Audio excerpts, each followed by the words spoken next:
ಇವತ್ತಿನ ವಿಡಿಯೋದಲ್ಲಿ ರವಾ ಬಾತ್ ಮಾಡೋದು ಹೇಗೆ ಅಂತ ತೋರಿಸ್ಕೊಡ್ತೀನಿ. ನಾನಿಲ್ಲಿ ಬಳಸಿರೋದು ಬಾಂಬೆ ರವೆ.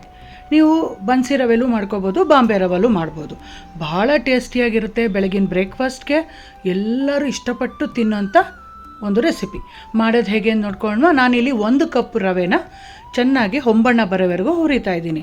ನಾನು ತೊಗೊಂಡಿರೋದಿಲ್ಲಿ ಬಾಂಬೆ ರವೆ. ಚಿರೋಟಿ ರವೆಯಲ್ಲಿ ಮಾಡೋಕ್ಕೆ ಹೋಗಬೇಡಿ, ಚೆನ್ನಾಗಿ ಬರಲ್ಲ. ಬಾಂಬೆ ರವೆ ಅಥವಾ ಬನ್ಸಿ ರವೆ ಎರಡರಲ್ಲಿ ಒಂದು ತೊಗೋಬೇಕು. ಆಮೇಲೆ ಚೆನ್ನಾಗಿ ಹುರಿದಾದ್ಮೇಲೆ ಒಂದು ಪ್ಲೇಟಿಗೆ ಟ್ರಾನ್ಸ್ಫರ್ ಮಾಡಿಕೊಂಡು ಒಂದು ಕಡಾಯಿ ಇಟ್ಬಿಟ್ಟು 3 ಟೀ ಸ್ಪೂನ್ ಆಯಿಲ್ ಹಾಕಿ, ಖಾರಕ್ಕೆ ಹಸಿಮೆಣಸಿನ್ಕಾಯಿ 3 ಇಂದ 4 ನಾವು ಮಸಾಲ ಪುಡಿನೂ ಹಾಕ್ತೀವಿ. ಆದರೂ ಖಾರಕ್ಕೆ ಹಸಿಮೆಣಸಿನ್ಕಾಯಿ ಹಾಕಿದ್ರೆ ಚೆನ್ನಾಗಿರುತ್ತೆ. 1 ಆಲೂಗೆಡ್ಡೆ, 1 ಟೊಮೆಟೊ, ಕರ್ಬೇವಿನ ಸೊಪ್ಪು, ಬೇಸಿಕ್ ಒಗ್ಗರಣೆ, ಸಾಸಿವೆ, ಕಡಲೆಬೇಳೆ, ಉದ್ದಿನಬೇಳೆ, ಒಂದು ಚಿಟಿಕೆ ಅರಿಶಿನ, ಮತ್ತು ಇಲ್ಲಿ ನಾನು ಬಳಸ್ತಾ ಇರೋದು ವಾಂಗಿಬಾತ್ ಪುಡಿ. ವಾಂಗಿಬಾತ್ಗೆಲ್ಲ ಬಳಸ್ತೀವಲ್ಲ ಅದೇ ಪೌಡ್ರು, ಮನೇಲೇ ಮಾಡಿದಂಥ ಪುಡಿ ಇದು. 2 ರಿಂದ 3 ಟೀ ಸ್ಪೂನ್ ಹಾಕಿ, ನೀವೆಷ್ಟು ರವೆ ತೊಗೊಂಡಿರ್ತೀರೋ ಅದ್ರ ಮೇಲೆ ಡಿಪೆಂಡ್ ಆಗುತ್ತೆ ಮಸಾಲ ಪುಡಿ ಹಾಕ್ಬಿಟ್ಟು, ಇಲ್ಲಿ 1 ಕಪ್ ರವೆಗೆ ನಾನು 5 ಕಪ್ಪು ನೀರು ಸೇರಿಸಿದ್ದೀನಿ.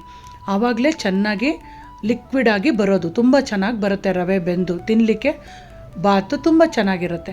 ಚೆನ್ನಾಗಿ ಕುದಿ ಬೆಂದ ಮೇಲೆ ಲಾಸ್ಟಲ್ಲಿ ಕರ್ಬೇವಿನ ಸೊಪ್ಪು ಮತ್ತು ಕೊತ್ತಂಬರಿ ಸೊಪ್ಪನ್ನ ಹಾಕಿ ಚೆನ್ನಾಗಿ ಮಿಕ್ಸ್ ಮಾಡಿದ್ರೆ ಸೂಪರಾದ ರವೆ ಬಾತು ರೆಡಿ ಆಗುತ್ತೆ. ನೋಡಿ ಎಷ್ಟು ಚೆನ್ನಾಗಾಗಿದೆ ಅಂತ. ಲಾಸ್ಟಲ್ಲಿ 1 ಟೀ ಸ್ಪೂನು ತುಪ್ಪ ಸೇರಿಸಿ ಸರ್ವ್ ಮಾಡಿ. ಮತ್ತು ನಿಮಗೆ ಇನ್ನೂ ಟೇಸ್ಟ್ ಎನ್ಹಾನ್ಸ್ ಬೇಕು ಅಂತಂದರೆ ಫ್ರೆಶ್ಶಾಗಿ ತುರಿದಂಥ ಕಾಯಿ ತುರಿನೋ ಇಲ್ಲ ಕೊಬ್ಬರಿ ತುರಿನೋ ಹಾಕ್ಕೋಬೋದು. ನೋಡಿ ನಾನು ಬಿಸಿ ಬಿಸಿಯಾಗಿ ಸರ್ವ್ ಮಾಡ್ತಾಯಿದ್ದೀನಿ.